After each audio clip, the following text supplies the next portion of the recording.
একটা গুনাহ আছে, খুব ভয়ঙ্কর গুনাহ, মারাত্মক গুনাহ, কিন্তু এটা আমাদের কাছে গুনাহ মনে হয় না।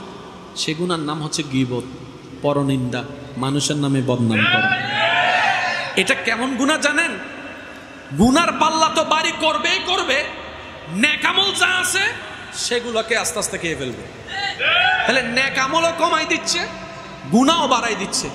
সেটার নাম হচ্ছে গীবত, সেটার নাম হচ্ছে বদনাম, সেটার নাম হচ্ছে চুগলখড়ি, সেটার নাম হচ্ছে অন্যের পিছনে কথা বলা, সেটার নাম হচ্ছে এমন কথা বলা যার সম্পর্কে যে কথাটা শুনলে মনে আঘাত পাবে, এই কথাটা বলা। এবার আপনি ডানে দেখেন, বামে দেখেন, নিজের দিকে দেখেন, এই অভ্যাসটা আমাদের সবার ভিতরে আছে। তাহলে যদি জান্নাতে যেতে চাই, দুনিয়াকে শান্তি করতে চাই, আগে যেমনি হোক মুখে তালা লাগাইতেই হবে, কারণ দ্বিতীয় কোনো উপায়।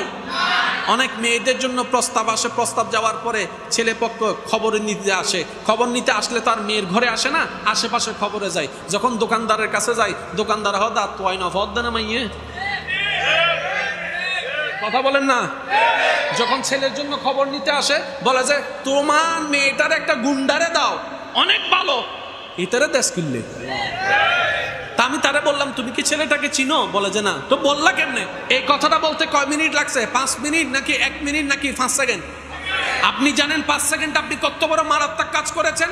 আপনি 5 সেকেন্ডের এই লোকটা সামলাতে না পারার কারণে আপনার জান্নাতকে আপনি চিরতরে লক করে দিয়েছেন, জাহান্নামকে খুলে দিয়েছেন। গুনাহ দুই প্রকার, আশা করি বুঝতে পারবেন। আল্লাহ নারাজ হলে গুনাহ হয়, আল্লাহ খুশি হলে সওয়াব হয়। সুবহানাল্লাহ বলেন না।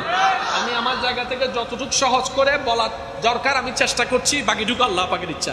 আমাদের সবার চাওয়া জান্নাতে যাওয়া, জান্নাত পেতে সওয়াব লাগবে। সওয়াব কখন? আল্লাহ খুশি হলে সওয়াব। আর আল্লাহ নারাজ হলে হয় গুনাহ। আল্লাহ নারাজ হলে হয়, আল্লাহ নারাজ হয় দুইভাবে। প্লিজ একটু মনে দিন, কয়ভাবে? যখন আমরা ডাইরেক্ট আল্লাহর হক নষ্ট করি, আল্লাহ নারাজ হয়, সেজন্য গুনাহ হয়। এবার বলেন, নামাজ কার হক? জোরে বলেন। নামাজ না পড়লে নারাজ হয় কে? সেজন্য গুনাহ হয়ে যায়। বুঝতে পেরেছেন? সেজন্য গুনাহ হচ্ছে। তাহলে একটা হচ্ছে আল্লাহকে সরাসরি নারাজ করা, আর একটা হচ্ছে আল্লাহর বান্দাকে, আল্লাহর সৃষ্টিকে কষ্ট দিয়ে আল্লাহকে নারাজ করা।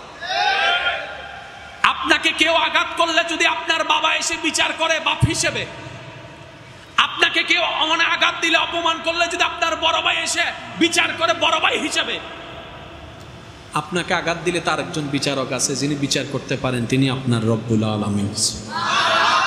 আপনারও যেমন রব আছে, তারও তো একটা রব আছে, যাকে আপনি ক্ষমতার বল দিয়ে জায়গা দখল করছেন, যাকে আপনি বিভিন্ন বদনামে স্বীকার করছেন, তারও তো একজন রব আছে। এদিকে তার মনে আঘাত পেয়েছে, ওদিকে রবের দরবারে বিচার চলে গিয়েছে। রব বলে যে, ও আমার বান্দা, আমার হক যদি নষ্ট করে আমাকে কষ্ট দাও, আমি গফুরুর রহিম, চাইলে মাফ করে দিতে পারি। ইন্নাল্লাহা আলা কুল্লি শাইইন কাদির। কিন্তু আমার কোনো বান্দার মনে কষ্ট দিয়ে যদি আমার কাছে আসস, ও যতক্ষণ মাফ করবে না, আমিও তোকে মাফ করব না। এবার সত্যি করে বলেন, মাপ পাওয়া সহজ কোথায়? বান্দার কাছে না আল্লাহর কাছে? মাপ পাওয়া কঠিন কোথায়?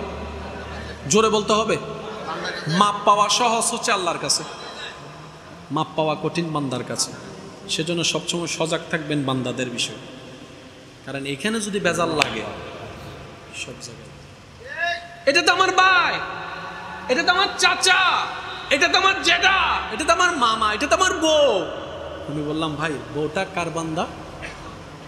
কো আল্লাহর বান্দা।